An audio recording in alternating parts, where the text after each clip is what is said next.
Boa noite, pessoal. Gente, vou começar, antes de Pedro chegar, falando para vocês que a gente está fazendo uma rifa desse relógio, um Galaxy Watch da Samsung, na caixa, tá lacrado, nunca foi usado. Quem puder dar uma força pro canal, por favor. Gente, basta comprar um número. Ainda falta muito número para vender. Dá uma força pra gente, que a gente tá precisando, tô precisando mesmo. Tá certo? Que eu já venho falando para vocês do tanto que eu tô gastando, né?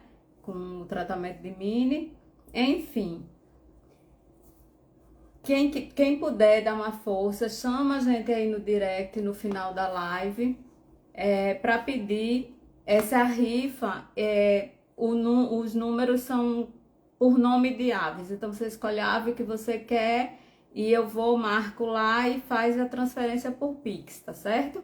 Qualquer coisa, quem tiver interesse na live, mesmo que você já tenha um relógio, você pode dar de presente, ou se você, sei lá, não sei, compra para ajudar o canal. Comprando um número já ajuda bastante, tá certo? Deixa eu chamar aqui, convidar Pedro para ele participar. Pronto, mandei o convite para Pedro, para ele participar, para ele entrar aí, tá certo? Já tô aqui, se ele aceitar e entrar, para a gente começar a fazer uma live bem dinâmica. Olha ele! Oi, Agnes, boa Saudade de noite. você, moço! Tudo bem? Saudade grande de você! Também, essa correria, né, do dia a dia, esses estresses diários, a gente não... Tá sobrando um pouco tempo, a gente... Quando eu tenho um tempinho, é à noite, aí tá todo mundo descansando, né, fica difícil. Mas tá Mas tudo é porque bem. Eu tenho acompanhado tá tudo pouco bem. essas redes sociais, sabe? Desde agosto, tá um sufoco aí, as coisas a gente tenta organizar, não organiza, e desorganiza aqui, organiza ali, tá assim. É que você tá dentro do criador 100% agora, né? Tá quase que direto, tá tomando muito tempo, sabe? Muito, muito. Mas vamos lá que vai dar tudo certo. Vai sim, não podemos perder a fé, né? Com certeza. Gente, o criador o Mandarim é um dos criadores mais respeitados que eu conheço. Em todos esses anos de canal, a gente está indo para 8 anos de canal, eu nunca escutei reclamação sobre Pedro, nunca. Já escutei sobre vários criadores, mas de Pedro eu nunca escutei uma reclamação. Além disso, basta você olhar os filhotes, outros filhotes que a gente vê sendo vendido por aí, e olhar os filhotes que vêm do criador Mandarim, dá gosto, são belíssimos. Aves lindas, dá gosto, dá muito orgulho. Eu indico assim de olho fechado, não tenho, sabe, medo nenhum de indicar ele. Ele cria mais de 70 espécies, tem muita experiência, conhece muito. Ele vai dizer que não, que ainda está aprendendo, mas a gente nunca para de aprender, né, Pedro? Na verdade, a gente nunca para de aprender, mas você já sabe muito, com certeza. Ah, obrigado. O aprendizado, ele é diário, né? Ah, mas também estou sujeito à reclamação. Às vezes tem coisa que não passa da percepção da gente, dos cuidados, vamos dizer assim. Pode acontecer, está todo mundo sujeito a isso, né? Mas a gente toma todo o cuidado. Toda a ave ela é observada diariamente, sabe? Sobre o comportamento, se ela está bem, se não está bem. Que você pega lá, por exemplo, o número de ave ele é muito grande. Então, para você tem que estar ali todo dia. Que, às vezes, existe algumas coisas que às vezes não manifesta naquele momento e vem manifestar posteriormente. Eu falo com você, às vezes uma ave não está bem de saúde, ou um bebezinho que está na maternidade, você está ali com 30, 40 bebezinhos, e em meio a essa correria diária, De repente a ave às vezes não está bem, pode acontecer dessa ave ser comercializada, dessa ave ser enviada para uma pessoa e posteriormente aquele estado de saúde dela pode vir a agravar ali 5, 6 ou 7 dias depois. Então, analisando assim de uma forma geral, a gente está sobre esse risco. Então, um negócio que exige muita concentração e muita atenção. Mas a gente tem Com feito o certeza. possível, né? E errar, eu acho que pode acontecer de acontecer algum erro, mas todo erro acho que tem uma forma de você corrigir, né? Não tem...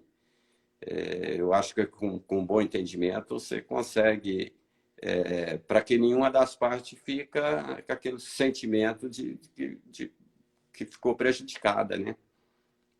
Exato. Não existe nada na vida 100% perfeito, né? Estamos aqui na Terra mesmo, todo mundo em aprendizado, mas existe aquelas pessoas que se esforçam, que trabalham para diminuir esse erro e para fazer sempre o melhor possível e dar muita qualidade, né? Isso eu sei que você faz, né? É, Com certeza. eu tenho esse defeito, sou meio perfeccionista com as coisas, eu gosto da coisa. Quando eu acho que está perfeito, ainda acho que precisa melhorar um pouco, né? Então, isso eu deparo até com funcionário no criatório, porque às vezes o cara fala assim, você não faz nenhum elogio. Eu falo, quando você achar que está 100%, ainda tem alguma coisinha que nós precisamos melhorar, tanto eu quanto você.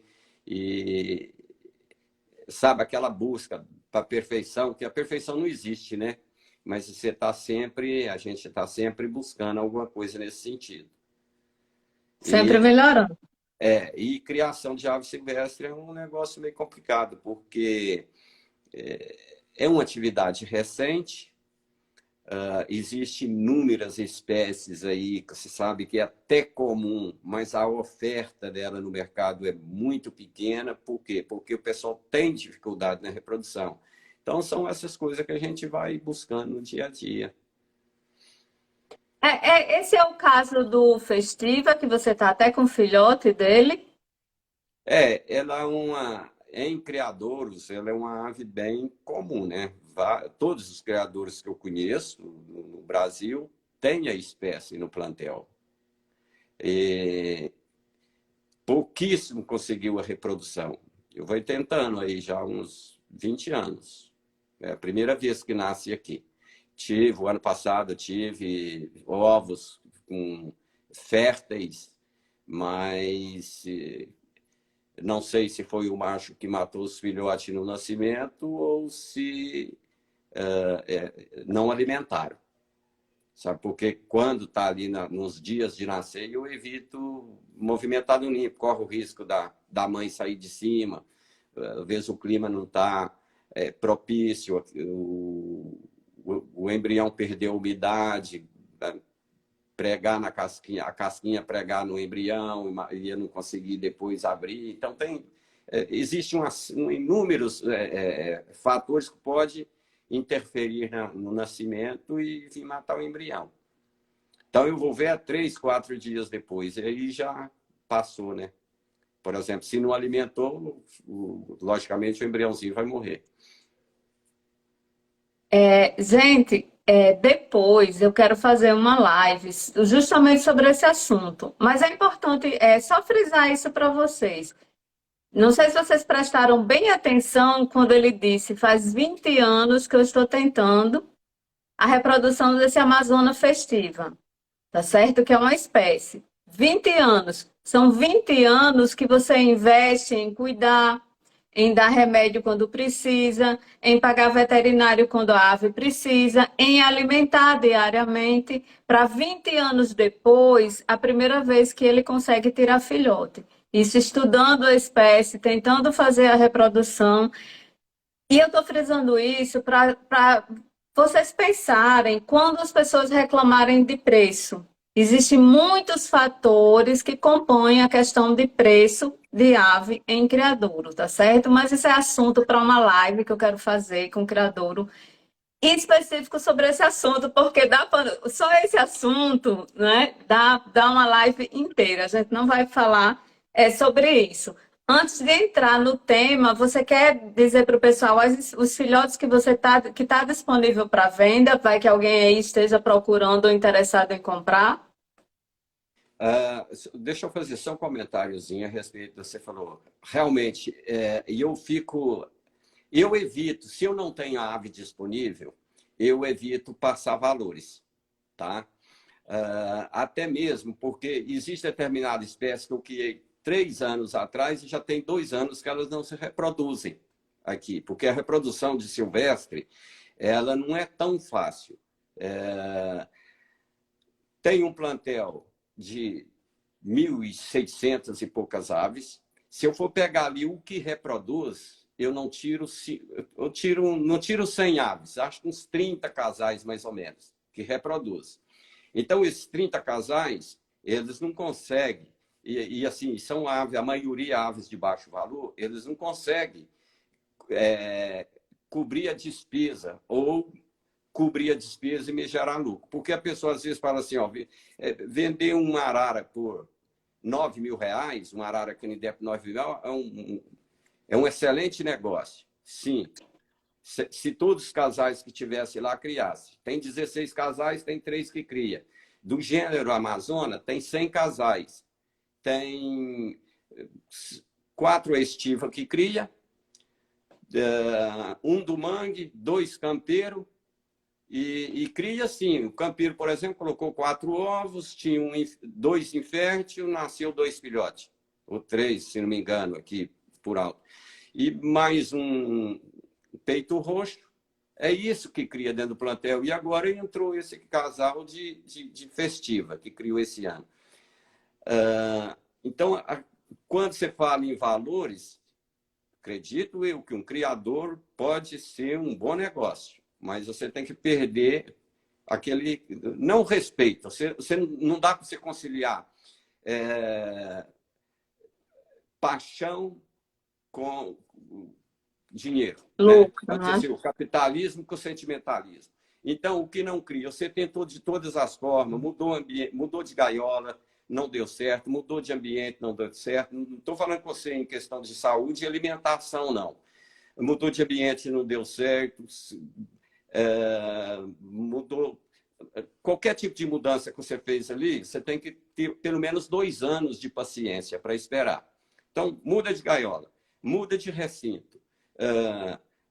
Já vinha mudando a alimentação, a dieta e cuidando da saúde da ave. Não deu resultado, ela tem que ser descartável. E qual que é o destino dessa ave? Se você oferece ela para outro criador, ele falou, ó, o bicho cria, não cria. Poucos anima trazer aquela ave e tentar reabilitar ela dentro do criador dele. Ele acha melhor pegar um filhote de apreensão. Então, essa ave vai ser descartada. Descartada onde? Se é a ave da união, entregue para eles. Ou ela vai para um cetas, ou ela vai ser devolvida à natureza. Sabe? Então, aí se você montar um criatório nessas condições, analisando a questão financeira, você junta 100 casais de papagaios, faz 3 casais. Deu certo aqueles 3 casais. Os outros 97, vamos dizer assim, eu vou usar uma expressão forte, é lixo, não serve. Ele vai ser descartado de qualquer forma. Então, preço está relacionado a isso. As pessoas têm que analisar que quem tem um criatório, mão de obra hoje especializada e com conhecimento, ela é raríssima. Ou o dono tem que estar lá olhando, aí ele não pode, eu não vou falar com você festa, balada, sair, praia, essas coisas não. Nem num velório você não pode ir. Aconteceu comigo recentemente, 2 velórios, tive que ir lá meia hora, porque estava na hora de eu ir alimentar a ave.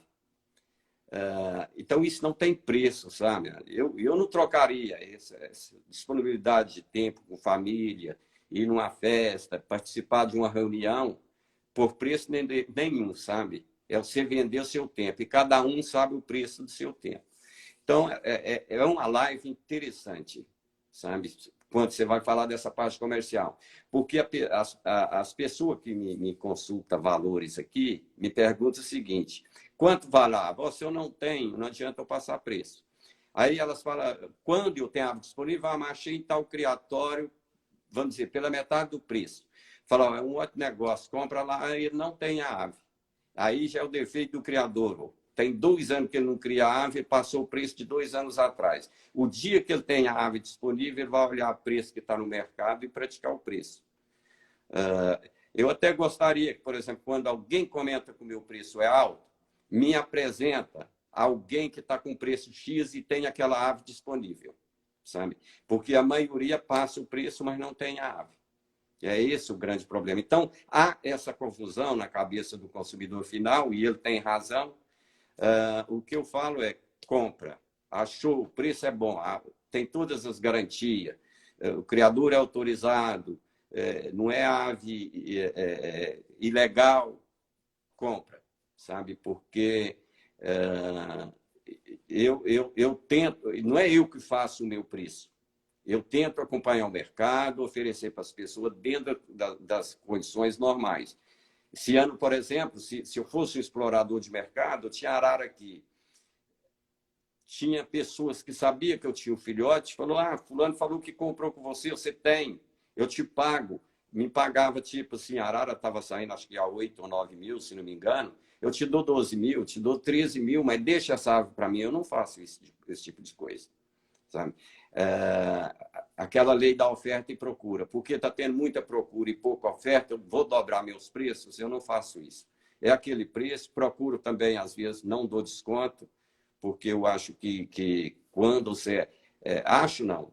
Tive 2 experiências, 2 aves, uma que foi presenteada e outra que... e eu fiz um preço lá embaixo, a pessoa pagou só os custos, ele desfez dessa ave. Simplesmente desfez. Então, acho que é uma forma da pessoa valorizar o que ele comprou. Eu não trabalho, não é uma mercadoria, não é um objeto, eu trabalho com vidas, sabe? E eu respeito muito isso. Prefiro que ela fique quietinha lá, enquanto eu der conta de alimentar ela. O dia que eu não der conta, eu vou fazer a destinação que eu achar mais justa para ela. Justa, assim, no sentido de... Quem vai cuidar, o que eu puder doar, eu vou doar. O que é da União, infelizmente, não é meu, tem que entregar para eles. Né? Aí, nesse da União, não posso exigir nada. Né? Simplesmente entrego e pedir a Deus para que elas tenham um destino o melhor possível. Mas tá, a hora que quiser começar aí, você fica à vontade. Você quer falar os filhotes que você está disponível agora para vender? Sim. São 3 festivas, um está reservado, fêmeas, está na papinha, começou a comer sozinho essa semana. Está pegando a papinha sozinho, né? Eu dou alimento só de manhã e à noite, um reforço. Tão lindos, filhotes. É uma ave excelente. Até eu fico observando eles já pronunciando alguma coisa. Parece que pelo menos um vai ter uma boa tendência para falar. E tão lindos, saudáveis. Ainda não deu nenhum voo. Tem gente que gosta de comprar ave antes dela dar o primeiro voo. Acho que essa semana já estão batendo muita asinha. Essa semana já voa. Tem mais algum filhote ou casal que está em postura? Não, em postura não tem nenhum. Tem uma tiriba de barriga vermelha, acho que 2 filhotinhos também, saindo da papinha agora só. E os outros são alguma coisinha remanescente, né, de janeiro ainda, que é caturrita, príncipe negro, que eu tenho lá, e pirrura lépida. Quer dizer, são filhotinhos, ainda dá para pegar. Então vamos lá, né? Quais as aves que mais as pessoas lhe procuram para pet? Que você mais recebe contato?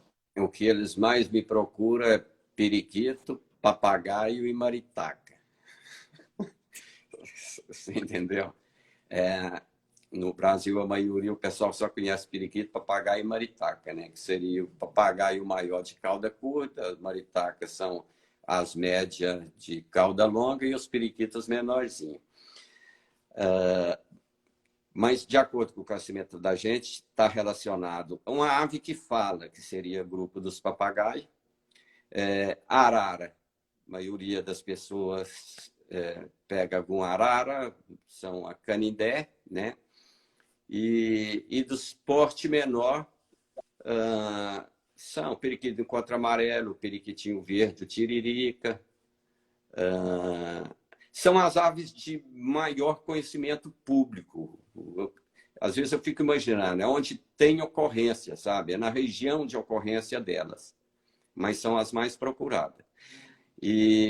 Mas isso é cultura, é questão de conhecimento, porque existe inúmeras espécies fantásticas, sabe? Fantásticas como animal pet.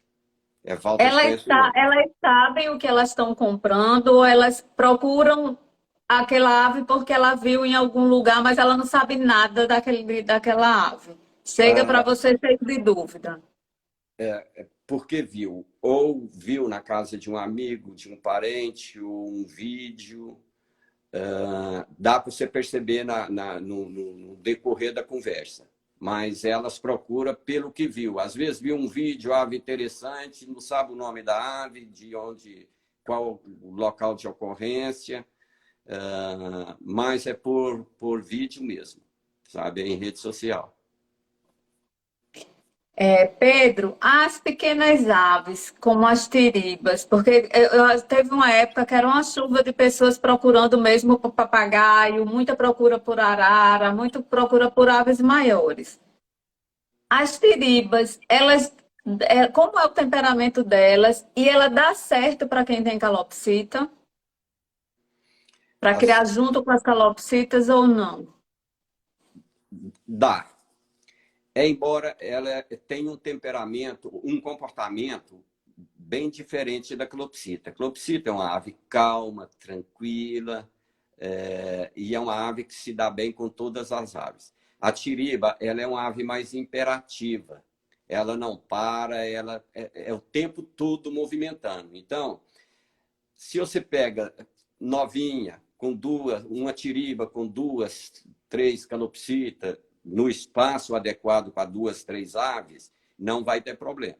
Se você coloca em uma gaiola pequena duas calopsitas e mais uma tiriba, a tiriba vai tirar um pouco o sossego da calopsita. Porque quando eu falo que você é uma ave calma, é aquela ave que senta no puleiro e dá aquela, vamos dizer assim, aquela cochiladinha. E a tiriba não para. Então, ela ela traz esse desconforto para a calopsita. Mas pode ser questão de briga, não tem. Ela não A é questão é só o agressiva, né? sossego Ela só é mesmo. agitada.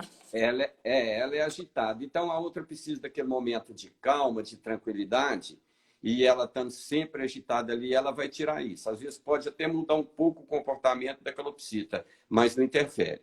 Eu acho que, tendo o local adequado, o espaço adequado para o número de aves, você pode colocar junto sem problema. Tem algumas, entre as espécies que você cria, tem algumas que você, se a pessoa chegasse assim, não, eu moro em apartamento, você indicaria para apartamento? E eu indicaria todas as aves para apartamento, de menos as aves de porte grande. Tá? A gente não pode condenar nenhuma espécie. Por exemplo, as pessoas falam, eu moro em apartamento, não quero uma que faz barulho. Toda ave faz barulho, embora umas com a maior intensidade. A ave com o porte maior, a vocalização dela é mais alta, ela tem mais força. E essa vocalização, ela pode ser controlada. Dois motivos. A ave só grita para dar o alarme de algum perigo, alarme de alguma coisa que ela percebeu que incomodou ela, que assustou. Falta de atenção. Por exemplo, se você acostuma a sua ave, você chegou em casa, primeira coisa, vai lá ver se tem comida, se tem água e faz um carinho, põe no colo. Então, aquele dia que você chegou e não teve tempo para a ave, ela vai reclamar, ela vai achar que não está certo. Você está chegando e ela gritou, ela está gritando de felicidade, igual um cachorrinho, ele também late, sabe? Então, isso é a experiência do tutor, saber a hora de brincar, a hora de tirar da gaiola. A ave tá louca para dar um passeio, você não tira, sabe? Muda os horários. Que você começa a fazer uma rotina todo dia, e o dia que você não faz aquela rotina, aí a ave vai incomodar o vizinho. Então, acho que se a pergunta está relacionada à questão de barulho, todas as aves é possível. É só você saber conduzir, entender o que a sua ave está te pedindo, para que ela não emite aquele som o tempo inteiro e faz aquele barulho. Uma marianinha, por exemplo. A marianinha faz muito pouco barulho. Mas eu já vi de marianinha que grita o dia todo. Porque a marianinha, até vou citar um exemplo aqui, talvez alguém aí conheça a pessoa. O casal tinha uma marianinha, logo veio uma criança, depois que nasceu a criança, a marianinha virou um inferno na vida deles, sabe? Ciúmes, porque a atenção era toda da marianinha. Ela não podia ver o neném que já voava para cima para agredir. Então, são essas coisinhas que o tutor tem que ter a percepção para ele corrigir. Então, acho que todas é bem. Quando eu falei que você é ave grande, porque apartamento é questão de espaço. E a ave precisa de um passeio externo. A pequena é mais fácil você acomodar ela e levar. Então, uma arara é mais complicado. A pequenininha, até uma criança leva. Se a ave voa, coisa assim, você pode mobilizar as asinhas dela. E uma criança, quando eu digo você é uma criança de 12, 13 anos, responsável, ela pode dar o passeio com a ave fora. A arara já é mais difícil, né? Então, para apartamentos, se a questão for essas, eu acho que não, todas as espécies eu recomendaria.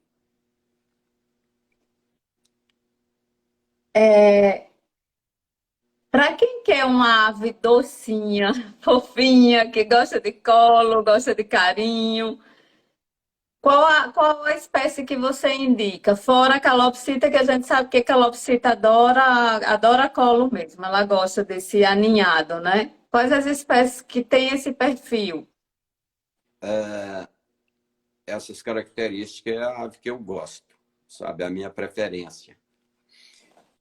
A zaratinga, todas as zaratingas são assim, tá?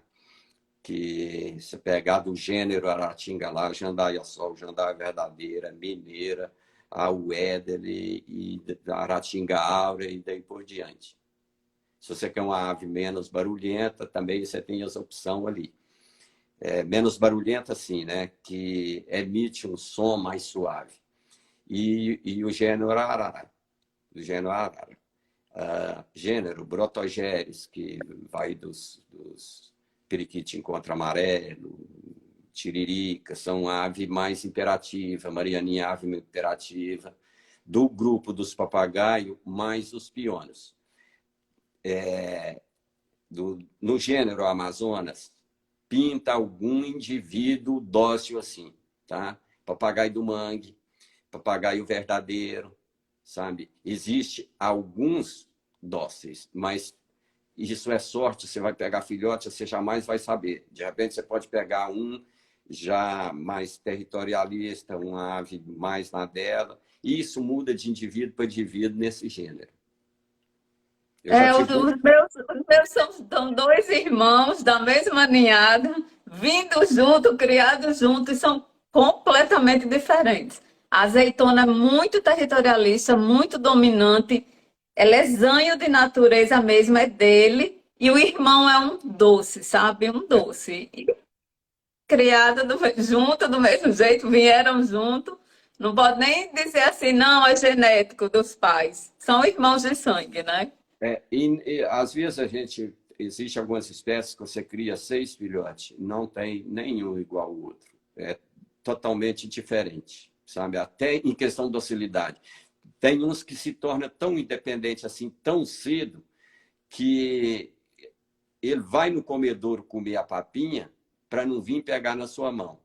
Tem outros que já ficam esperando para ganhar no bico, sabe? Isso são comportamentos, sabe, daquela ave que nunca quer separar da mãe ou de quem está alimentando ele. Que é independente, porque não sei se é naquele momento da alimentação que o pai e a mãe, quando coloca no bico, é uma troca de carinho, é uma forma, por exemplo, o adulto, quando vai acasalar, a forma dele retribuir o carinho com a parceira ou o parceiro, ou vice-versa, dando alimento no bico, entendeu? Então, a gente percebe isso. Então, aquela ave que se torna independente mais cedo, automaticamente, no futuro, ela é uma ave de ficar na dela, ela não gosta de muito chamego. E os papagaios, a gente vê isso muito, por quê? Porque o número de casa que tem uma ave em casa, a maioria é papagaio. As outras espécies é muito pouca. Pouca gente que tomou o crescimento recente, que coisa de, vamos dizer assim, dos 10, 15 anos para cá. Né? Não tem, assim, não é uma coisa tão divulgada. O papagaio se popularizou muito também pela fala. Muita gente procura pela fala, né? E quer que o criador dê essa garantia que ele vai falar, que é uma garantia que não se pode dar, porque isso depende do papagaio querer ou não, né? Nem todo papagaio vai ser um bom falador. Eu tenho comentado isso muito, sabe, Adna? Primeiro você tem que pegar o papagaio filhote. O papagaio já reconhecendo pessoas estranhas, já é mais difícil de você fazer essa adaptação com ele. Pode dar certo, mas a maioria dos casos não dá. E todos os papagaios têm capacidade de fala. A questão muda de indivíduo para indivíduo. E o pessoal vai muito pela rede social. Se você tem um papagaio falador e canta e reza e faz tudo, você vai fazer vídeo dele, vai postar, todo mundo vai achar engraçado. Se o seu não fala nada e quando você ainda vai brincar com ele, ele é agressivo, você não vai fazer vídeo nenhum, sabe? Então o pessoal entra e fala, eu quero um que fala. Existe outro mito, o macho, a fêmea fala mais. Tem nada disso, tanto o macho quanto a fêmea. É de indivíduo para indivíduo. É verdade. Os meus falam, os dois, mas é aquela coisa, como eles são criados lá fora, né? Aquele papagaio petzinho que fica dentro de casa, né? Eles são criados lá fora na área dos viveiros. Eu tô dentro de casa, eu tô escutando muito ele falar. Mas se eu chegar lá e apontar a câmera, ele cala e fica olhando para mim. Cala na hora. E eles falam muitas frases, sabe? Muitas mesmo. Ele chega a cantar a música inteira. Aí as pessoas até me questionam também. Eu só, olha, além de ter essa questão que eu escuto eles falando muito, mas quando eu chego lá com a câmera, eles se calam. Eu não estimulo isso no canal. Eu sei que meu canal cresceria muito se eu começasse a botar vídeo de fala, porque dá muito like. Isso me deixa triste. Uma, porque incentiva as pessoas a comprarem pela fala, né? E não deveriam, porque as pessoas acabam se arrependendo. Eu já vi papagaio que foi revendido várias vezes que não fala, e a pessoa só quer um papagaio que fala. E outra, porque a gente faz tanto conteúdo legal, informativo, ensinando como cuidar bem, e não dá visualização e like como um que é só o papagaio fazendo gracinha. Isso entristece um pouco, porque eu acho que a gente precisa aprender muito a cuidar deles. Mas vamos para frente, né? Yadna, só um comentáriozinho. Às vezes a pessoa desfaz do papagaio. Existe determinados indivíduos que precisa de um estímulo maior para falar. Todos eles têm capacidade de fala. Uns que você tem que insistir mais e outros que você tem que estimular. Ele aprendeu a falar, mas ele vai falar só o dia que ele está estimulado a falar. Essa questão que você falou de, às vezes, com a câmera e ele cala, é você tentar descobrir qual o motivo. Ele tem medo da câmera, ele está acostumado com a câmera, eu odeio Ele está câmera. acostumado, eles tiram foto, filmo, desde que é filhotinho. Eles não esquentam com a câmera. Mas se ele estiver falando, eu chegar com a câmera, ele para. cala na hora. É É, raro um às dia vezes desse ele. que eu consegui É, um vídeo, daí ele ficou falando, ele veio na câmera e ficou falando, mas isso aí é uma vez em 1 milhão. então, deve ser igual eu, não quer ser tão exposto, né? É, exatamente. Porque, às vezes, tem, por exemplo, tem muito cliente que fala, faz uma foto aí, que eu quero ver os filhotes.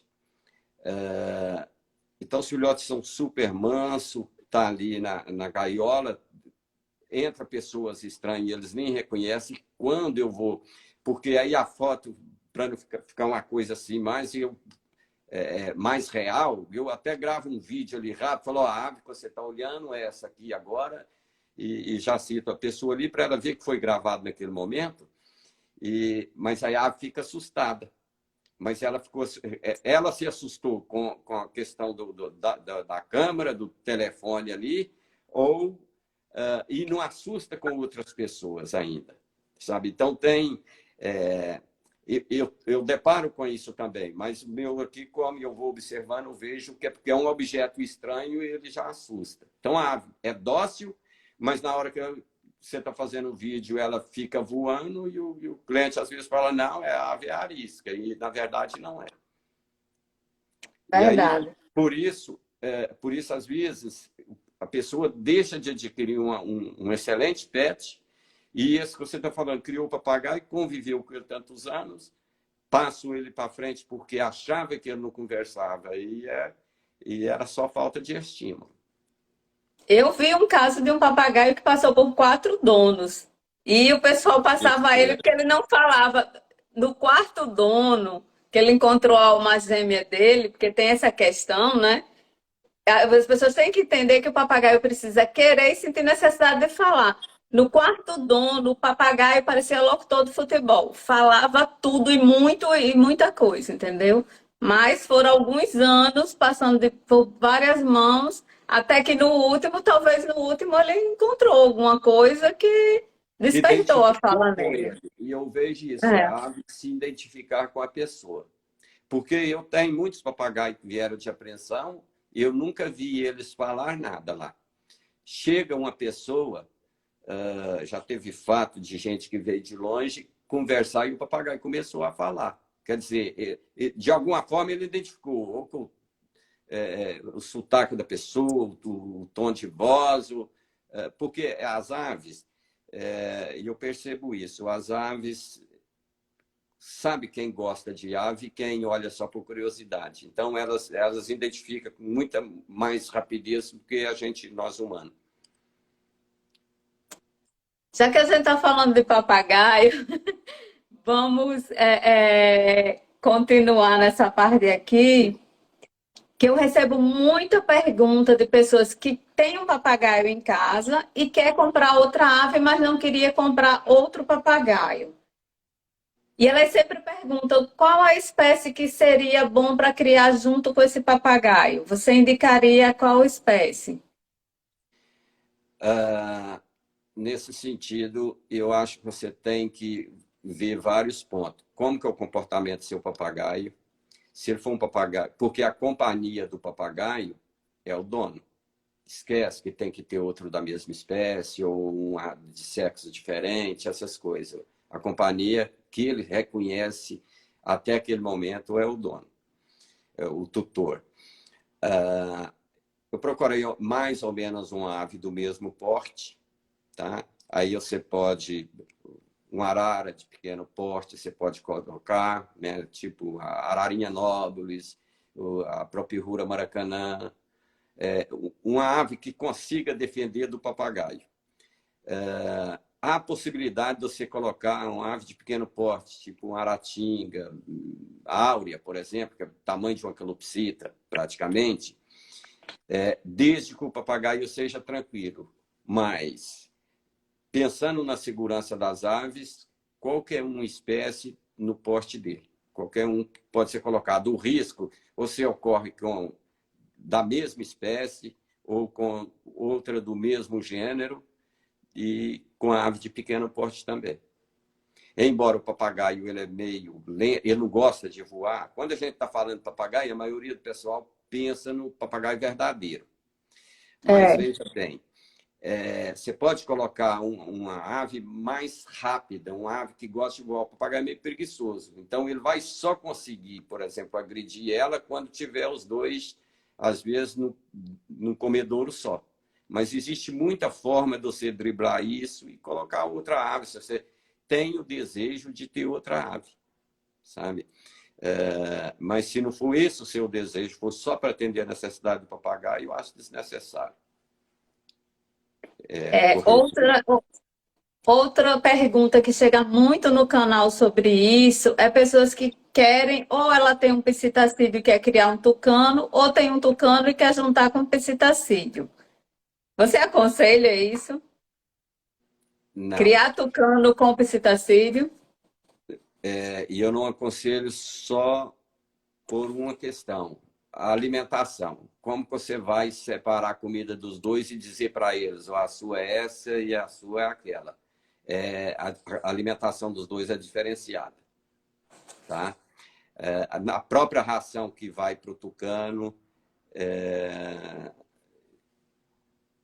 é feito um balanceamento, existe alguns micronutrientes ali que é maléfico para o psitacídeo e vice-versa, tá? Então, a única restrição é essa. Questão de agressão, se os dois conviveu ali desde novinho, não vai ter problema nenhum. Você não pode pegar tipo um aratinga e jogar na gaiola do tucano adulto. E é fatal, né? Ele vai comer ela.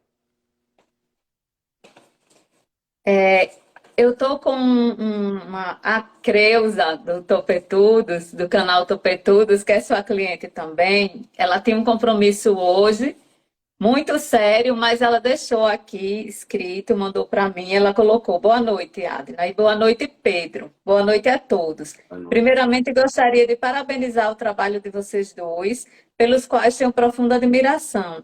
A minha pergunta é sobre a espécie Pionus. Adquiri o meu Zeca, um Pionus menstrus, há 1 ano e meio com o criador mandarim. É uma ave espetacular, está totalmente integrada a todas as pessoas da casa, às outras aves e ao ambiente. Gostaria de saber de Pedro, porque apesar de ser uma ave tranquila, inteligente e linda, ela ainda é uma espécie tão pouco conhecida das pessoas, né, do público. Será que é porque sua capacidade de vocalização é pequena?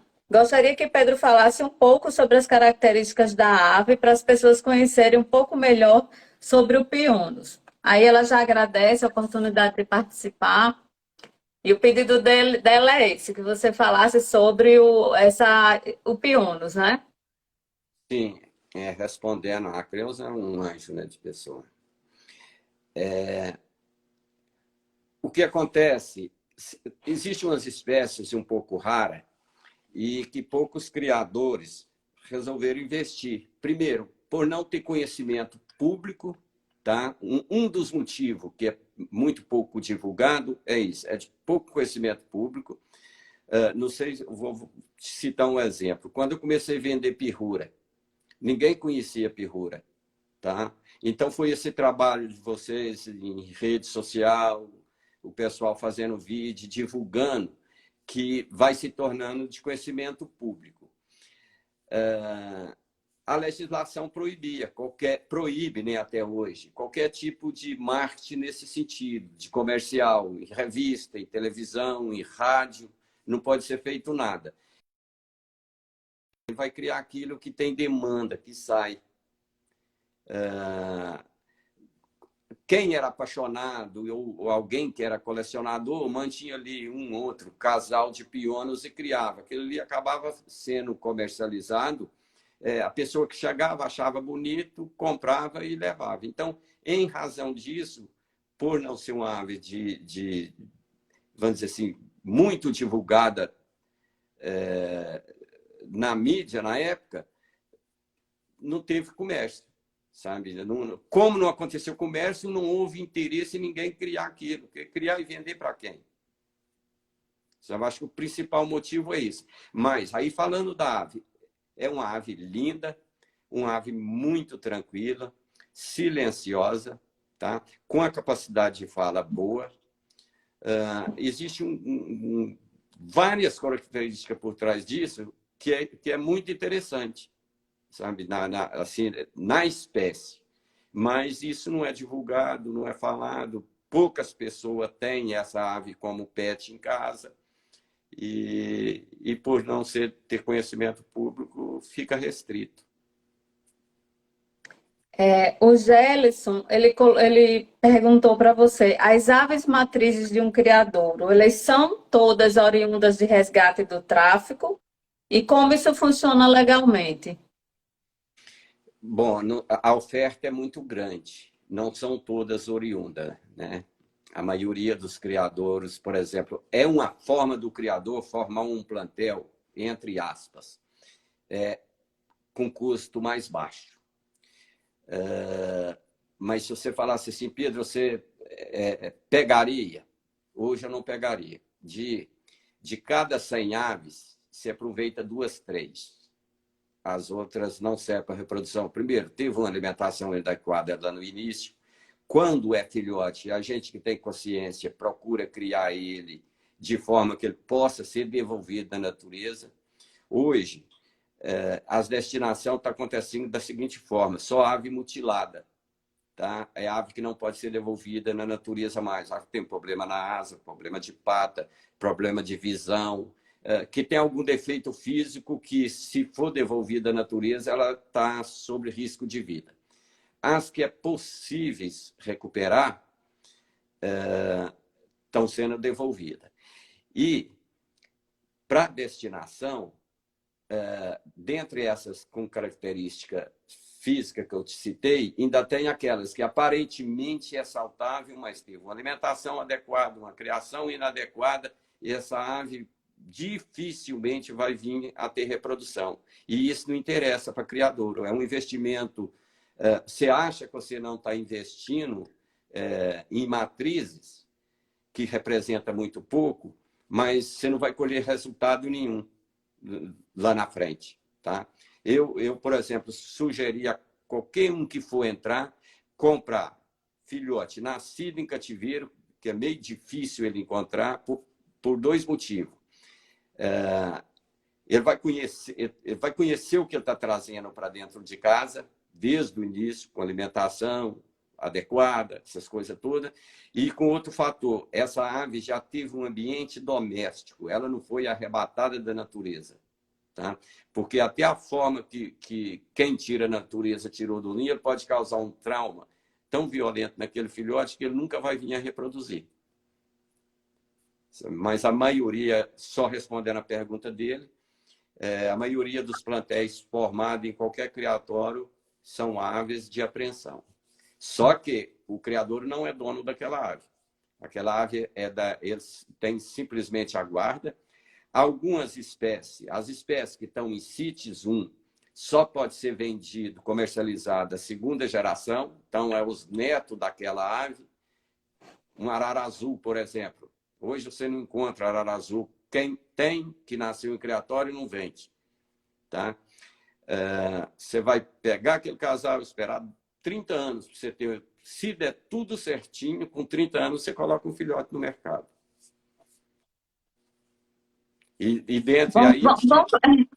Vão fazendo as contas aí para vocês que acham que nasce filhote assim, que todo criador tá milionário, né? Que é só fazendo filhote e guardando dinheiro, né?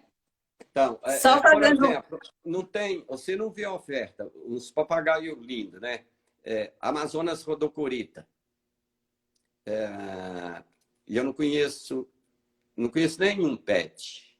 Assim, é raro você ver um vídeo do Amazonas rodocorita na mídia. Peito roxo, quase a mesma coisa. Pinta um ou outro aí, raro. São espécies que todos os criadores têm. Agora me aponta um que conseguiu a reprodução. Né? Farinosa. Todos os criadores têm. São espécies de difícil reprodução. Diadema, a mesma coisa. Charão, a mesma coisa. E todos eles você só pode vender né? Esses que eu citei, o cetofarinosa, rodocorita, vinácea e o charão, você só pode vender os netos. Tá? Aí, às vezes, a pessoa questiona isso, mas você espera uma vida para você ter um filhote, para disponibilizar isso. Pois é. Só fazendo um adendo aqui, lembrando para vocês da rifa da gente, quem puder ajudar o canal, chama depois via direct para saber os detalhes desse Samsung Galaxy Watch aqui, tá certo? É um relógio Mara que funciona pareado com o celular, né? Tá na caixa, lacradinho, tá bom? Vocês chamam depois pelo direct. Ah, A próxima pergunta, oi. deixa eu só responder. Bom, depois você me lembra. A Cássia pediu para comentar aqui um pouco da Marianinha. Deixa eu responder essa Pode pergunta, aí fazer. no final a gente fala um pouquinho dela. Pode fazer. Ah, sobre a Marianinha. As Marianinhas, eu acho ela uns ótimos pets, né? Você tem aí, você sabe. É uma ave extremamente inteligente. Às vezes ela faz muito malabarismo ali para te chamar a atenção, mesmo de rolar na gaiola, girar no puleiro, esse tipo de coisa. Quando você está parado ali na frente dela, observando ela faz isso. Quer dizer, é uma ave com inteligência, vamos dizer, bem avançada. Agora, não é aquela ave de colinho, de você coçar ela ali e ela dormir e bem tranquila. Ela brinca com você, mas ela está o tempo inteiro tentando interagir. Mas é um Ela excelente tem, pet. a minha, ela tem aqueles momentos dela que ela aceita, que ela fica de barriguinha, eu aliso, faço a fofurinha, mas não é uma coisa que ela vai querer ficar muito tempo ali, não, porque ela é muito elétrica, ela brinca muito. É ótimo para quem gosta de fazer trabalho, de ensinar truque, né? Porque elas são muito, ela tem muito energia. Elas curtem muito fazer truque. Você ensina ela a Entendi. várias coisas, ela aprende muito rápido. É uma ave fantástica, Marianinha, fantástica. Agora tem muita energia mesmo. Mas E, é belíssima, ela é muito carinhosa. A minha, pelo menos, às vezes eu digo que essa ave, Deus fez ela lá em Pedro para mim, porque elas ela é têm incrível comigo. essa característica que você citou, por exemplo. Às vezes eu fico observando, ela só para um minutinho quando você coloca de perna para cima. Mas que é uma forma de defesa, principalmente do filhotinho, quando ele está novo, né? Ele vira as costas e defende com as patinhas. Mas você pode observar que ela fica movimentando as patinhas o tempo inteiro e tentando brincar com você ali. Ela quer É tipo, brincar, ela não quer é para tipo os dormir, não. bracinhos, é tipo os bracinhos dela, né? É, Se você quietinha, com as patinhas fechadinhas ali, você fazendo carinho, ela não fica. Mas é uma forma dela estar interagindo. Eu acho que são os de detalhes carinho, que observa. ela se deixa acarinhar, né? Em pezinhas no dedo, jamais ela vai ficar parada. É o É. único momento que eu vejo, mas ela fica sempre querendo que você mexe nas patinhas para ela pega aqui, pega ali, solta, esse tipo de coisa. Então, são esses detalhes que você tem que perceber no seu pet e descobrir a forma que ele gosta de brincar. Exato. Casa Grande colocou assim: eu tenho um Forpus lindo, mas ele é muito agressivo. Aí ele pergunta: todo Forpus ele é bravo? O meu é sozinho. O seu, aí ele também pede. Ele pede tanto para você falar, né, sobre o comportamento do Forpus, se a maioria deles são agressivos ou não, como é o temperamento dele, e se você indica algum criador confiável que venda Forpus. Em Forpus, a gente tem aí vamos dizer assim, várias espécies de Forpus, né? Os mais conhecidos é o Coelestes, né? O Forpus coelestes, que é de origem do Equador, que tem várias mutações aí, e o Champtopterygius, que é aqui do Brasil. São os dois mais conhecidos. E tem, não sei, acho que espécies, umas 10 ou 12 espécies aí de Forpus. O nosso, o nativo aqui, o Champtopterygius, outros chamam de tuim também, Ele é muito dócil, muito tranquilo. Agora é uma ave muito pequenininha, né? O menor deles, né? 12 gramas pesa aquela ave. E o Coeleste, ele tem esse temperamento assim, um pouco meio que agressivo, mas não tão agressivo. O que acontece é que a bicada dele era muito forte. É uma bicada e o pedacinho sai, mais ou menos no estilo ringneck. Não é porque é o comportamento dele. Então, se você pega a ave arisca, ou ela está incomodada de alguma forma, uma forma dela se desprender, que seja pet, você está segurando e ele quer se desprender, ele vai te bicar. E a bicadinha dele ela é muito dolorida. É essa característica. Pode, no grupo deles também, pinta muita ave assim, aparece muita ave muito dócil, é o comportamento do indivíduo. E eu não condenaria a espécie, não. Conheço vários corpos pet aí que é mais manso do que a calopsita.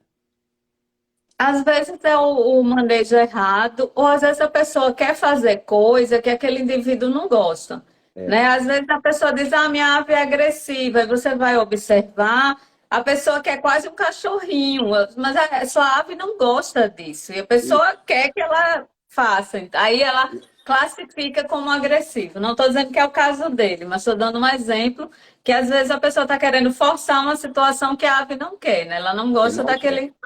E É. ela é uma ave que se ambienta fácil em gaiola, então você parou de manusear, automaticamente ela vai se sentir mais confortável na gaiola do que na mão. Isso é quando eles falam que ringneck, soltou, ele ficou arisco. Essa você manuseou, ficou. Por quê? Porque são espécies que têm uma face. E isso é um ponto de vista meu, que tem uma capacidade maior de se adaptar em gaiola. No entanto, que a reprodução dele era muito fácil, sabe? Do Coeleste, hoje existem inúmeras mutações dele aí devido à facilidade de reprodução. Você já pega o nativo nosso, a reprodução já é mais difícil. Quer dizer, é uma ave que se é mais difícil de adaptar em gaiola. Se ela não gosta de gaiola, ela vai gostar muito mais de colo do que gaiola. E o outro é o contrário. Ele perguntou também se recomenda algum criador. Existem muitos criadores aí na FOB que são excelentes criadores, com excelentes aves. Então, seria injusto aqui Basta nesse entrar em momento contato com as deixar as pobres, outras. né? Tem muitos criadores com ave de qualidade, muito bem alimentada. E se ele deseja ter um corpus pet, ele pode até criar em casa, porque levou um casalzinho, ele cria com maior facilidade. É, a Vitória, ela está perguntando se pode criar uma ave de grande porte com uma pequena. Exemplo, ela quer misturar uma arara com agapornis. Então, apesar disso já ser uma coisa que a gente está sempre repetindo no canal, mas eu estou repassando a pergunta. Pode, sem problema. É só questão da alimentação. A pessoa, primeiro, por exemplo, vamos citar essa comparação que você fez da arara não vou falar com agaporni, não, arara com aratinga. Eu disse com agapornis porque foi o exemplo que ela deu, arara com É, agapornis, é os extremos, né? aí está o extremo dos Eu não extremos, né? misturaria. O recinto vai ficar praticamente fechado a malha da gaiola, que não vai ficar solta, né? A ave, eu sempre defendo o seguinte: a casa da ave é a gaiola. Você saiu, a ave tem que estar acostumada na gaiola, que seja pequena, mas se você não está acompanhando a ave, é na gaiola. É a segurança da ave e dos seus bens.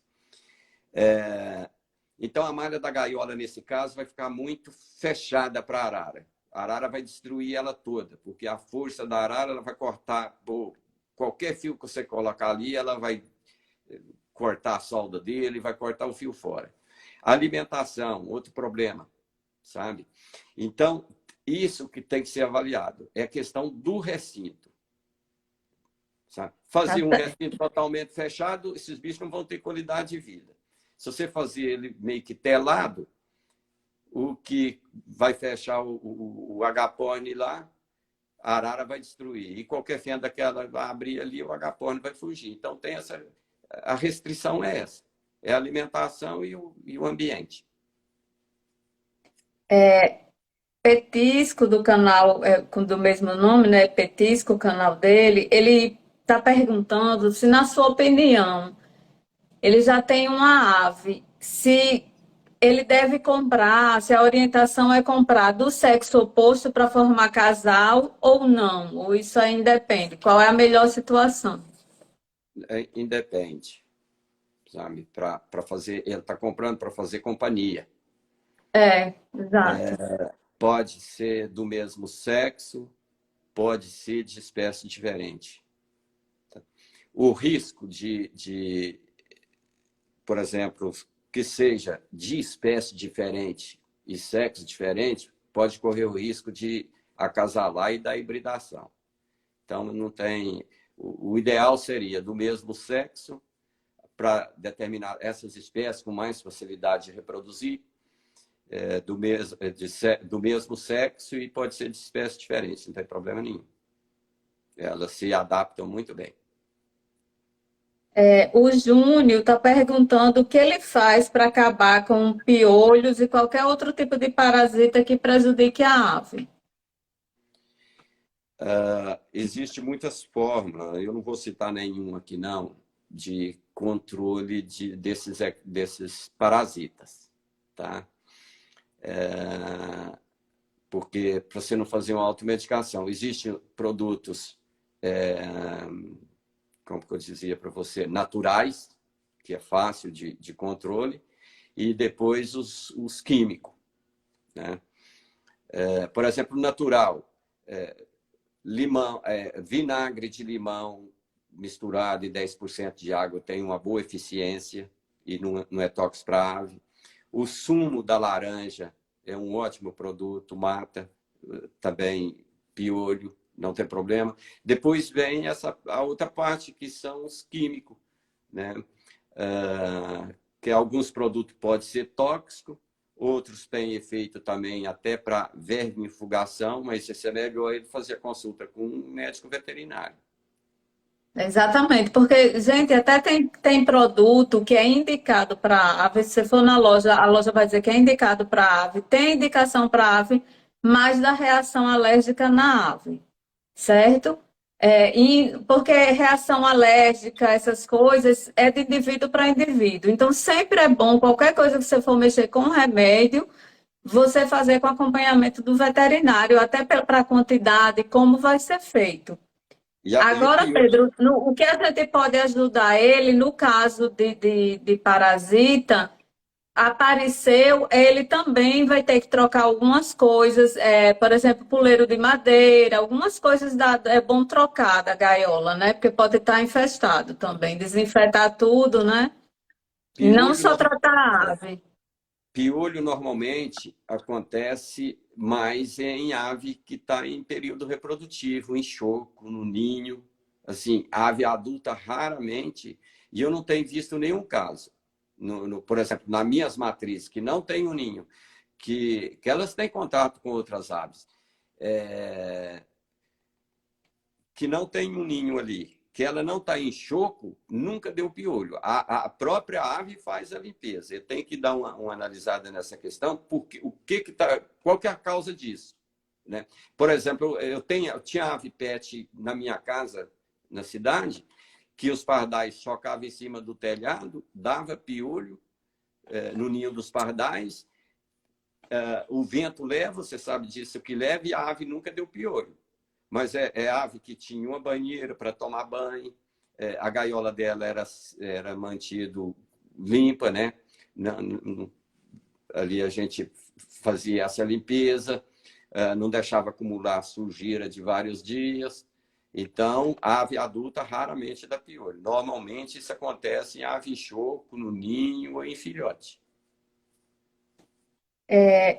A Alcidênia perguntou se é normal o papagaio espirrar dias antes de chover. Ela disse que o dela, 1 ou 2 dias antes de começar a chover, ele começa a espirrar. Você observou esse tipo de fenômeno também? eu tinha uma caturrita aqui, que eu chegava perto dela, ela tossia. Ah, de repente, o papagaio, às vezes, via ela ou outra pessoa que chegou. O papagaio é interessante. O papagaio, para aprender a falar, quando desperta a curiosidade dele, uma vez que você fala aquela palavra, ele aprende a falar. E a hora que ele vê a pessoa, ou vê alguma coisa semelhante àquilo, ele fala. São os papagaios, principalmente os que falam palavrão, né? Então, pode ser esse fato do papagaio viu alguém espirrar e aprendeu a espirrar, e quando acontece aquele momento, ele faz isso. Se ela se referiu à chuva, eles também dão coriza, tá? Por exemplo, você mantém a ave em casa cedo, você tirou ela está num ambiente com uma determinada temperatura, pegou aquela corrente de ar fria, aí já é um sintoma de doença, é uma coriza, vai dar um corrimento nasal ali, coisa assim. Agora, se ele não tem nada disso, ele está simplesmente imitando alguém. Quando eu fui, a última vez que eu fui para São Paulo, eu voltei com a bronquite séria, que eu passei uns 3 meses tossindo. A Arara aprendeu a tossir, de me escutar tossindo, até hoje, ela, de vez em quando, ela dá as toques dela, sabe? É muito engraçado. Carola tossia. E ele associou isso, tipo, recebeu uma visita que ficou ali justamente nos dias que ia chover ou que estava chovendo. Ele associou aquela mudança climática, aquele fato que ele aprendeu a espirrar. Então, ele já faz o serviço meteorológico para ela. Ó, daqui 3 dias vai chover. Sabe? Mas eles sentem mesmo a mudança antes, antes, é um né? instinto da ave. É um instinto da ave. Ela aprendeu alguma coisa, associou aquilo e está tentando reproduzir. É verdade. Se não deu uma coriza, se não deu corrimento, sabe? Se não está relacionado à saúde dele, provavelmente seria isso. Cadu Tiriba, ele colocou, muito se fala no não uso de toca para evitar gatilho reprodutivo, mas tem espécie como as tiribas que gostam de dormir deitadinha, né? Que elas gostam de toca. Aí ele está perguntando se pode usar a toca mesmo assim. Qual é a sua opinião? E eu discordaria dele. Eu acho que não desperta esse gatilho reprodutivo, não. Primeiro, eu respeito, eu oriento as pessoas a respeitar o instinto da ave. Tiriba, a zaratinga, essas espécies na natureza, elas dormem em locais protegidos, que é oco de árvores, sinaleiro de cidade, não sei se você já tem observado. É ali que ela se sente protegida. Então, isso deve ser fornecer ou a caixinha ou a toca. Porque a ave que for reproduzir dentro do comedouro, ela coloca os ovinhos dela. Se ela não tiver o conforto de colocar ali dentro do comedouro, em cima da grade, no fundo da gaiola, ela coloca. Então, as espécies que têm esse hábito na natureza, eu colocaria sem problema nenhum a toca. Isso não vai fazer com que ele reproduza. Agapone, por exemplo, ele está querendo reproduzir. Ele carrega o material para dentro da toca. Mas se não tem a toca, ele junta esse material num cantinho da gaiola. Sabe? Então, eu não retiraria a toca, não. Eu fico com essa orientação de Pedro. A gente vê vários médicos veterinários orientando, falando sobre gatilho de ninho, dizendo para não usar toca, para não cobrir gaiola. Eu já vou pelo lado de... Aqui eu tenho muitas aves, muitas espécies diferentes, vocês sabem. A única que teve que apresenta problema e com um tipo específico de toca foi a azeitona. O único que dá gatilho nele. E o gatilho dele não é na questão de reproduzir, de acasalar, ele fica agressivo. Então, a orientação que eu digo às pessoas, olha, use a sua toca, cubra a sua gaiola, se sua ave apresentar problema relacionado, postura, a gente está falando de problema, postura crônica, agressividade pela questão hormonal que ativou os hormônios, se ela começar a apresentar algum tipo de problema que seja relacionado a isso, aí você tira. Porque não, o fato de você botar a toca ou cobrir, não é como apertar um botão e acender a luz, isso não é automático. Nem toda ave vai reagir a isso. Tem ave que vai simplesmente olhar a toca e dormir e vai viver bem, tranquila e não vai ter problema nenhum. Sim, eu acho que cada caso é um caso. A gente fala assim de uma forma geral, mas se você Exato. colocou e deu problema, lógico, você não pode insistir, que você vai até causar um trauma, né?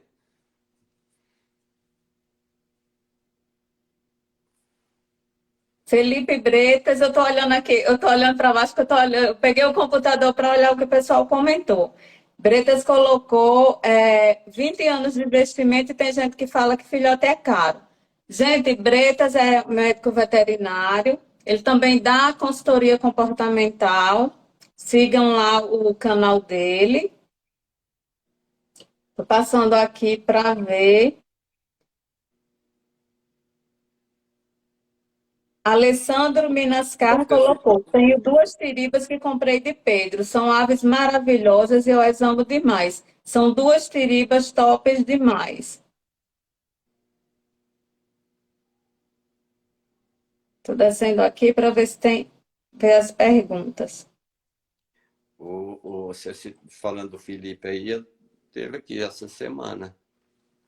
É, Ele dá ele falou que foi. uma assessoria. Então, essa questão dos comentários das pessoas, as pessoas têm, né? A liberdade de tudo, de dizer as coisas, mas se elas conhecessem, pesquisassem um pouquinho, elas vão ver que a realidade é outra, muito diferente. Fosse uma ótima atividade, com certeza você teria aí muito mais criadores. A gente sabe da burocracia e tudo para montar um criador, mas se você não tiver uma paixão tremenda, não suporta, não. É verdade. Alessandro também colocou que foi, ele conheceu a tiriba através de Pedro, que Pedro que apresentou essa espécie a ele, que ele ama a espécie e tem dois, ele está muito feliz com a espécie dele, né? Então, do Alessandro aí,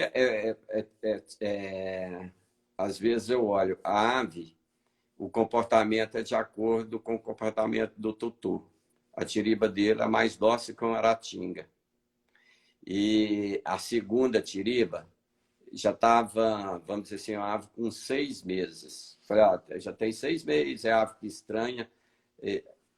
Com 2 dias, a ave já estava dormindo no colo, sabe? Então, isso vai muito sabe, da identificação da pessoa e da ave com a pessoa. A ave chega e se sente totalmente segura. Eu achei fantástico. As deles são incríveis. E aí, você volta àquela história. Falar, mas o comportamento dela é assim? Não, ele mudou o comportamento da ave. É incrível isso, né? É É, fantástico. o manejo faz muita diferença mesmo, muita diferença. Gente, eu acho que é isso. Tô passando aqui ver se Claudir colocou, se Deus quiser, na próxima temporada vou adquirir meus filhotes de papagaio campeiro no criadouro Mandarim. Luan Abençoado colocou, eu adoro seus ensinamentos. Gente, Pedro é praticamente um dicionário de ave. Ele tira muitas dúvidas, ele conhece muito. Breta disse que o papagaio dele canta o hino do galo, mas se chega com a câmera ele se cala. O meu faz a mesma coisa. Um dia desse que eu consegui pegar ele falando, ele ficou falando na minha frente lá e deixou eu filmar. Mas isso aí eu às vezes eu pego a câmera, filmo de longe, mas o som fica baixo, o portão tá no meio, a filmagem vai ficar horrível, eu desisto. O Felipe, se eu tivesse ensinado a cantar o hino do Cruzeiro, eu garanto que ele ia gravar, porque provavelmente o papagaio dele não é atleticano, não.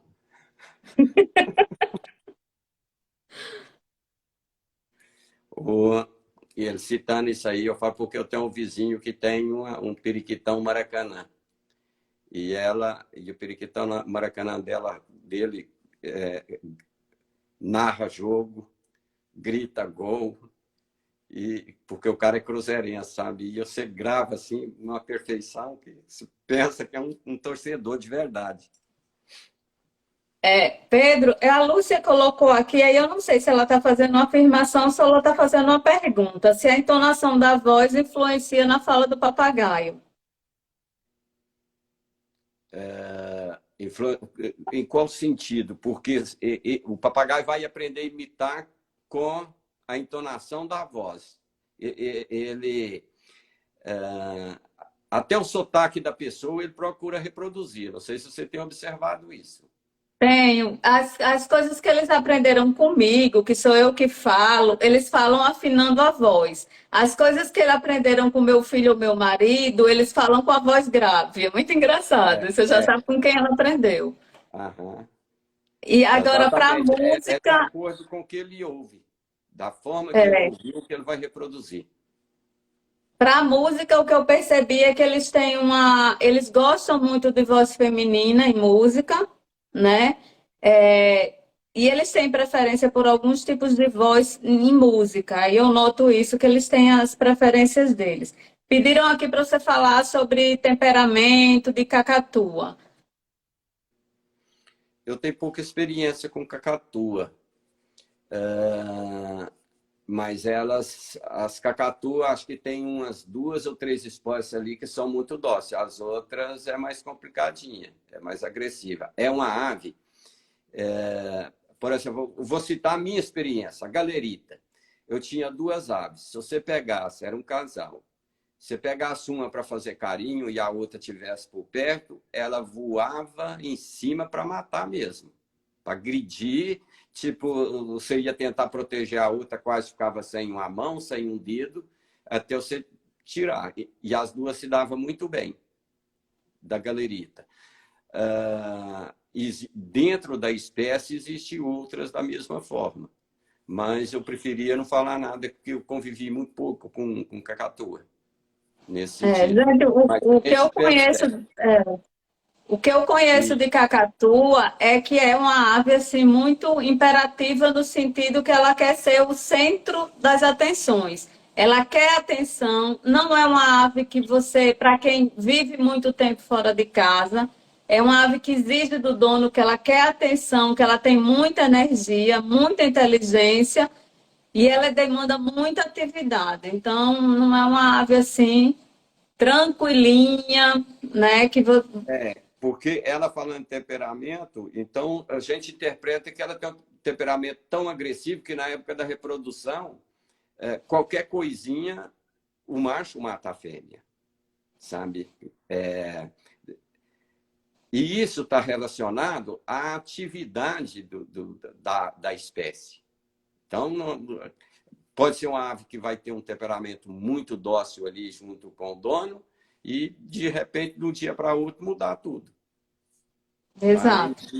eu sugeria a ela falar com quem tem, com as pessoas que têm mais experiência nesse sentido, como o pet. Eu sei que para a reprodução é muito complicado, daí o valor.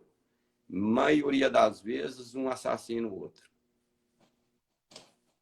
A Ayla Kaline está perguntando se dá para saber, porque as pessoas continuam insistindo em diferenciar o papagaio. Por exemplo, vamos dar o exemplo do Aestiva. Ah, porque o macho é maior, a fêmea é menor. Aí eu sempre digo, sim, mas se um deles teve problema nutricional que interferiu no tamanho, né? Interferiu no desenvolvimento e ele ficou uma ave menor. As pessoas continuam insistindo em achar alguma coisa que diferencia macho de fêmea. Então, perguntando assim, se tem como, de olho, identificar. Não, é muito, muito difícil. Às vezes a gente identifica pelo comportamento da ave, mas é observando ali os parceiros, o comportamento dela no grupo. São pequenos detalhes e não acerta também. O índice de acerto é muito pequeno. A melhor forma é exame. Questão de tamanho. Ave depende da forma de alimentação, depende da parte genética, da origem dos pais, essa questão de tamanho, de robustez, de incorporação. Depende, por exemplo, aquela ave que você pegou o filhotinho de papagaio e antes dele dar o primeiro voo, você foi lá e aparou as asinhas dele, ele nunca movimentou, então ele não teve um bom desenvolvimento da musculatura. Ficou uma ave meia que redondinha ali, meia gordinha, não desenvolveu toda a musculatura corporal. Então, isso tudo interfere, é muito relativo isso. Hoje mesmo fizeram uma pergunta, eu quero uma Amazônia estiva muito colorido. As pessoas têm que entender que, se não me engano, é a única espécie que tem muito dimorfismo, a Amazônia estiva. Existem uns com muito amarelo, outros que não têm amarelo nenhum, com os verdes mais claros, outros com verde mais opaco. Alguns com Muito azul aqui, e outros com um pouco azul, né? E outros com pouco.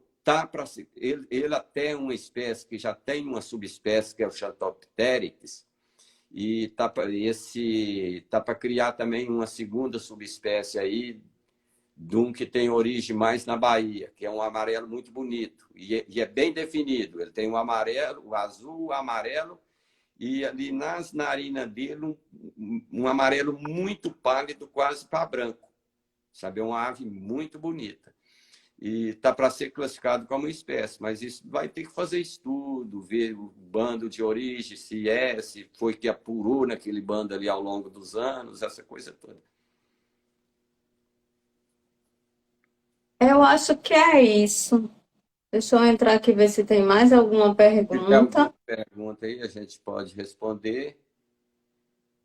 Eu acho que... Depois eu trago o Pedro de novo. A gente quer fazer uma live depois só falando sobre essas questões de dificuldade de mercado de criação, como é que funciona o criador, esse tipo de coisa. Eu acho legal, sabe? Assim, a gente até falou assim na parte de valores, essas coisas. Mas não, o pessoal tem que entender, e precisa de entender um pouco, é a dificuldade, sabe, de reprodução,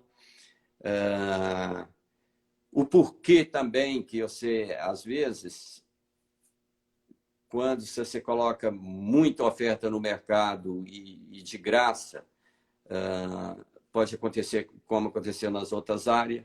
É igual cachorro, né? Um cachorrinho, vamos dizer assim, uma raça aí, o Lulu da Pomerânia.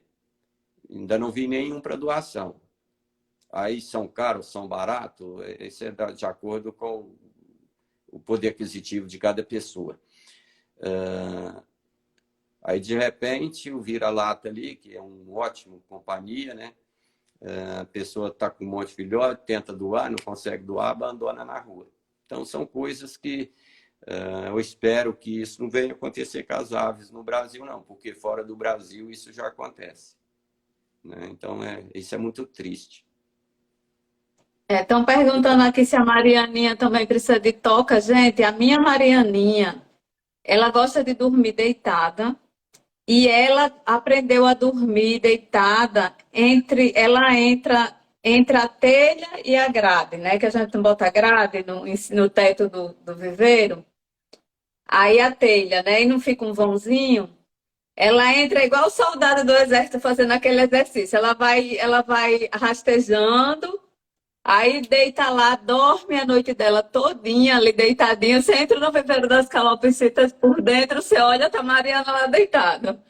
Aí de manhãzinha ela sai. Ela só dorme assim, não tem jeito. Ela ama dormir assim, deitada. Não tem É a risco toca dela dela. ficar presa ali, não? Não, ela entra e Não. sai todo santo dia, já faz Pedro, já faz uns 4, 5 anos, sei lá, que Mariana dorme desse jeito. Ela anda aquilo ali todinho. E eu acho legal a toca para quem tem ave pet em casa, porque o ser humano, ele tem hábitos, não é uma rotina a vida da pessoa. Um dia ela chega de uma festa mais tarde, de uma reunião mais tarde, e quer dormir até mais tarde. Então, a ave que dorme em toca, que dorme numa gaiolinha, não é no viveiro, ou que seja numa gaiola grande dentro de casa, é uma forma de você controlar isso. Falar, sua ave está acostumada a acordar 8 horas, não, amanhã ela vai acordar 10 horas. Você cobra a gaiola, ela vai dormir ali tranquila. Então, a toca também oferece segurança, porque na natureza, a que não dorme dentro de uma toca, ela procura proteção numa folhagem ou num tronco de uma árvore, porque ali ela se protege de um predador e, por exemplo, que no instinto da ave pode chover ali, né? Pode molhar, uma coisa assim, e ela se afogar, acontece esse fato. Então, acho que oferece para a ave gostou, fica. Não se adaptou, você tira. Arte Vida está perguntando qual é a melhor forma dos papagaios dormirem. O papagaio, a melhor forma seria no puleiro mesmo. Eles não gostam de dormir deitado de jeito nenhum, eles dormem empoleirado. Puleirado.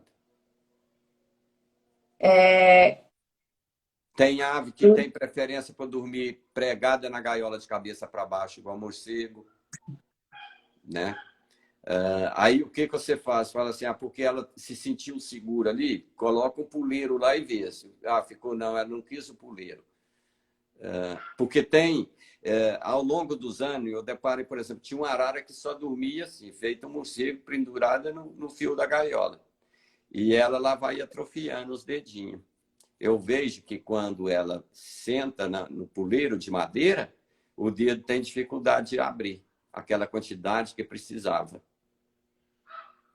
Então, as pessoas... O importante é você dar os locais, né, Pedro? Você dá a oportunidade dele escolher onde ele quer dormir. Botar toca, você pode colocar também aquelas tipo uma plataformazinha, né, para ele descansar o pé estirado, ter puleiros de vários diâmetros, dê a oportunidade dele escolher a melhor forma dele dormir. Sim, é você procurar atender ele dentro daquilo que ele está pedindo, né? Edmilson está perguntando as similaridades e as diferenças entre o Aestiva e o Festiva. Só física. Só física. As outras características, comportamento, a gente tem pouco conhecimento, porque não é uma ave tão difundida como o PET, mas todas as matrizes que eu tenho aqui vieram de apreensão e eram aves já domesticadas, todos têm uma boa capacidade de fala, são dóceis, como em relação ao estiva, são 12 aves, os estivas são quase 100. O comportamento dos 12 é bem tranquilo, já os estiva tem alguns que já é um pouco mais agressivo, mais territorialista, mas isso não sei se está relacionado à proporção de ave que tem, né? Mas o festivo é muito tranquilo. É um papagaio maior também. Fisicamente ele é maior.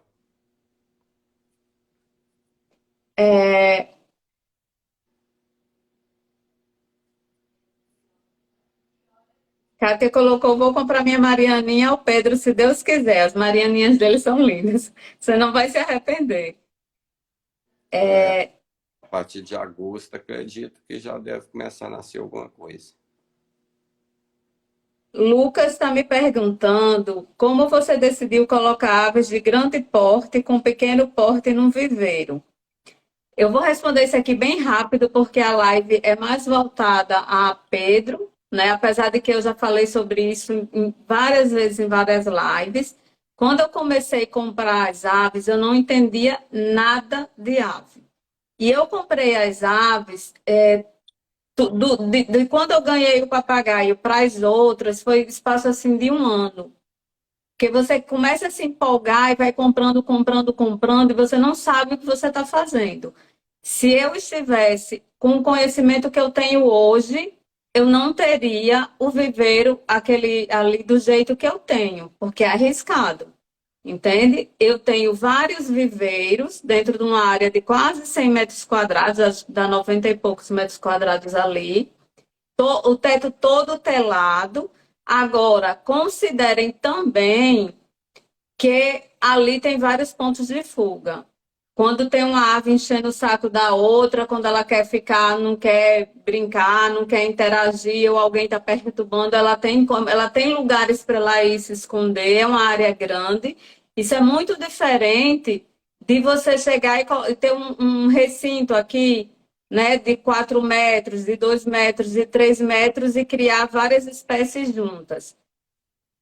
Ali é uma área grande que tem como eles fugirem, certo? Tem como eles se esconderem, se livrarem de uma briga, de uma coisa. Apesar disso, já aconteceu briga, já aconteceu problema, acontece e eu administro isso. Não indico para ninguém fazer, colocar ave assim, uma ave muito grande com uma ave muito pequena, porque pode acontecer de uma hora ter uma briga, um arrancar o bico do outro, um machucar sério o outro. Pode acontecer, tá certo? Então, meu caso, ele não é exemplo para ninguém. Eu não criaria hoje do jeito que eu crio. Se eu fosse criar, eu criaria em ambientes separados. Um ambiente, por exemplo, para as calopsitas, um ambiente para os outros pequenininhos. Eu criaria em locais separados. Aconteceu que eu não tinha experiência, comprei tudo em pouco tempo e fui juntando porque eu achava que na minha cabeça dava certo e enfim deu no que deu. Mas eu não aconselho isso, eu ainda vou fazer uma live sobre isso. Ô, Adila, mas isso que você citou, cada ave tem um temperamento ali. Não Bom, essa é uma opinião minha, que não tem nada a ver.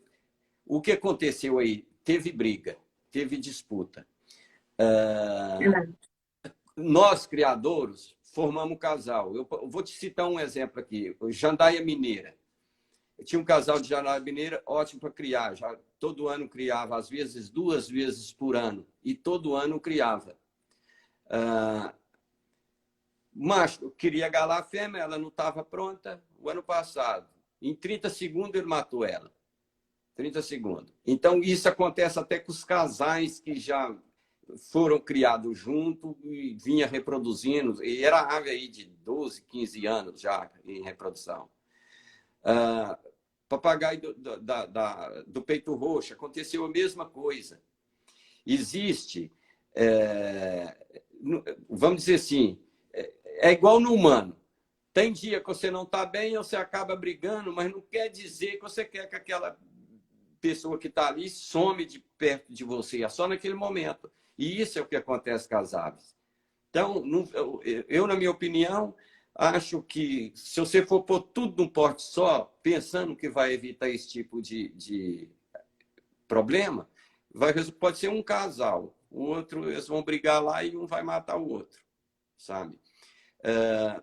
Por ser diferente, acontece a mesma coisa. A única coisa que eu defendi, até eu falei isso no início da live, é que aquela psita tranquila, ó, eu quero tirar meu cochilo agora, né? 11 horas da manhã é hora de eu dormir, que 3 horas eu tenho que procurar comida. Aí a Marianinha não dá sossego a ninguém, fica incomodando ela ali. Ela não vai ter esse conforto de descansar. Mas não quer dizer que pode acontecer briga ou esse tipo de coisa. Não sei se você está me entendendo. Então, acho que eu colocaria tranquilo, porque esse tipo de acidente acontece até com um casal já formado e reproduzindo junto. Você entendeu? Pedro, mas assim, por exemplo, eu coloco uma arara com um papagaio.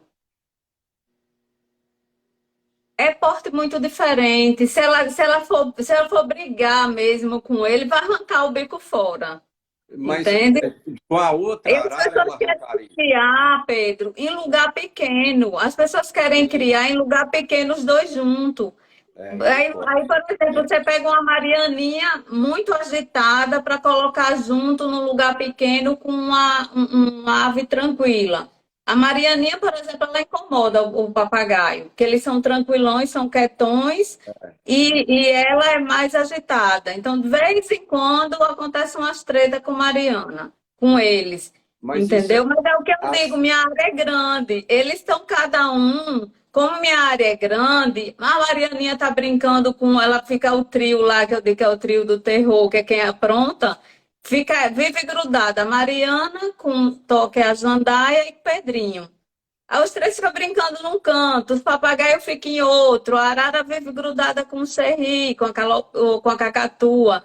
Eles criaram os grupos deles, entendem? sim, Porque se tem sim. espaço para isso. Aí eu digo para as pessoas querem criar dentro de casa em espaço pequeno, Pequeno. porte muito diferente, temperamento muito diferente, aumenta a chance de dar problema, né? É, se você não tem um espaço de fuga, o risco aumenta.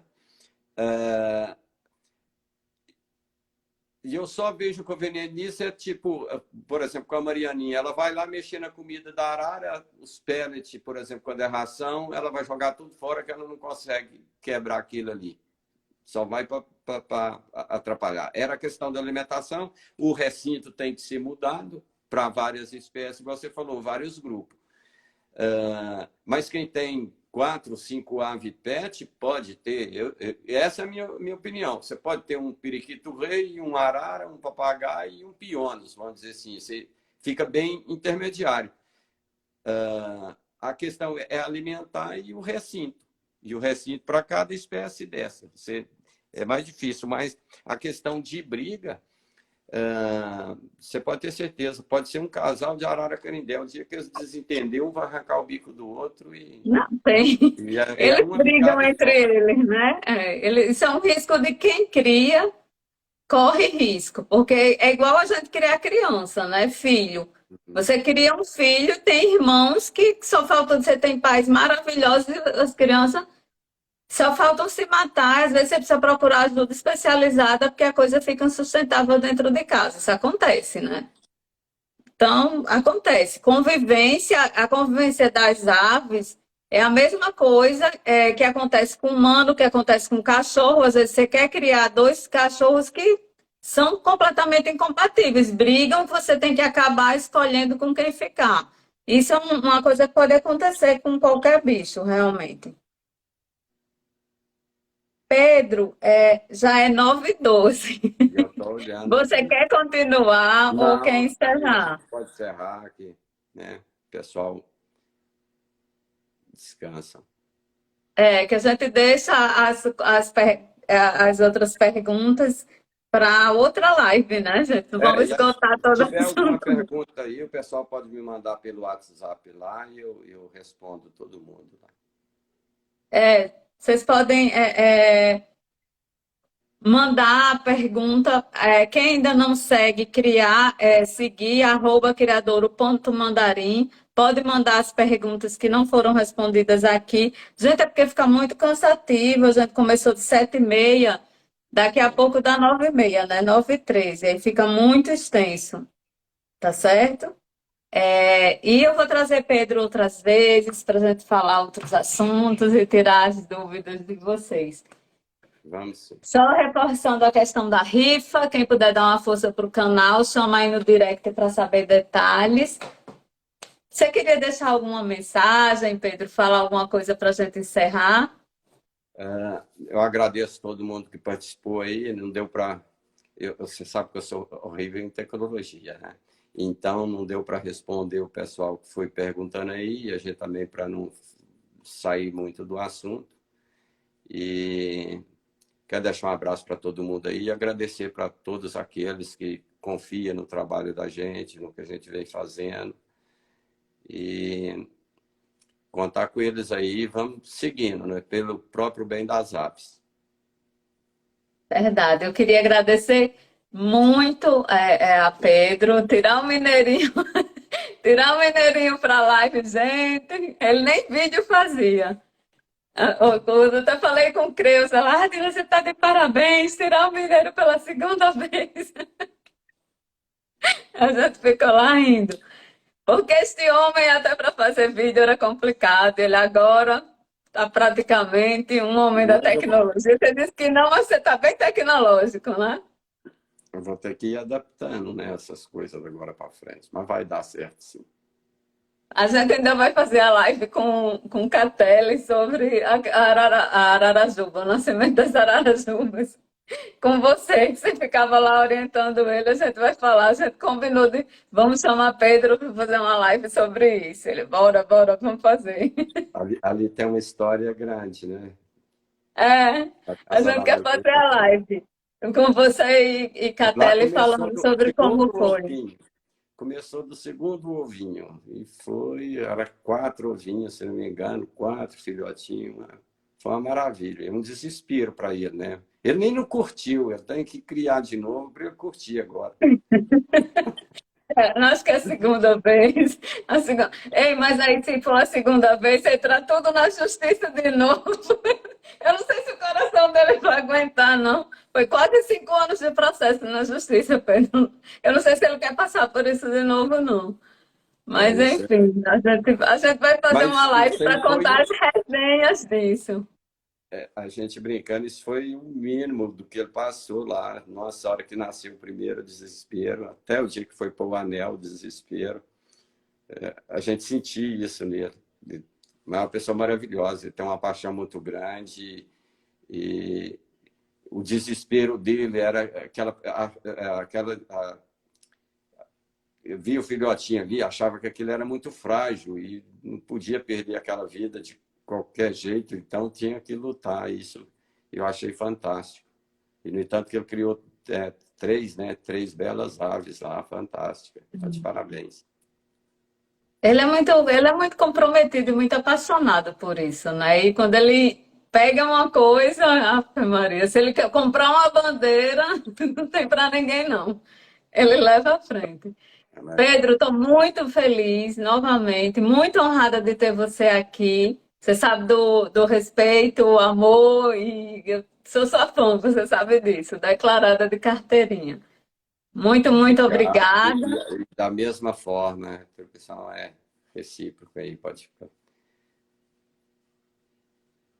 Grande beijo para você e para todo Ó, mundo. Muito obrigada a quem assistiu até agora, tá certo? Compartilhem a live, né, Pedro? Compartilhem a live que ela está muito rica de informação. tá, Jóia, farei isso, sim. Tá bom, então. Um Beijo. beijo, tchau, tchau, uma boa Boa noite para todo noite. mundo. Tá, boa noite. Tchau.